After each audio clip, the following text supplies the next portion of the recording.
তিনটি বিষয়ে কখনো মন খারাপ করবেন না, তাহলে কপাল থেকে বরকত উঠে যাবে। তার মধ্যে এক নাম্বার হচ্ছে আপনি যখন অসুস্থ হবেন, অসুস্থতাকে কখনো গালি দিবেন না। আল্লাহর হাবিব জানিয়েছেন, আমার উম্মতকে আল্লাহ রাব্বুল আলামিন সামান্য জ্বর দিয়ে হলেও তার গুনাহকে আল্লাহ তাআলা ঝরিয়ে দেন। যার জ্বরের তীব্রতা যত বেশি হবে তার গুনাহ আল্লাহ তাআলা তত বেশি ঝরিয়ে দেন।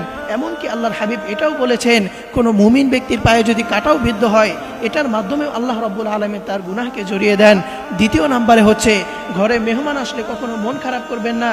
আল্লাহর হাবিব জানিয়েছেন, কোনো ব্যক্তির উপর যদি আল্লাহ তাআলা সন্তুষ্ট হয়ে যায়, তাহলে ওই ব্যক্তির ঘরে আল্লাহ তাআলা মেহমান পাঠিয়ে দেয়। তৃতীয় নাম্বারে হচ্ছে ঘরে কন্যা সন্তান জন্ম হলে কখনো মন খারাপ করবেন না। আল্লাহর হাবিব জানিয়েছেন, কোনো ব্যক্তির উপর আল্লাহ তাআলা সন্তুষ্ট হয়ে গেলে তাকে তিনটি জিনিস অবশ্যই দান করে। তার মধ্যে এক নাম্বার হচ্ছে ওই ব্যক্তির ঘরে আল্লাহ তাআলা কন্যা সন্তান দিয়ে দেয়। যার ঘরে একটি কন্যা সন্তান রয়েছে, সে যদি এই কন্যা সন্তানকে ভালোভাবে লালন পালন করে বড় করতে পারে, তাহলে এই কন্যা সন্তানের কারণে ওই মা বাবা আল্লাহর জান্নাতে প্রবেশ করবে।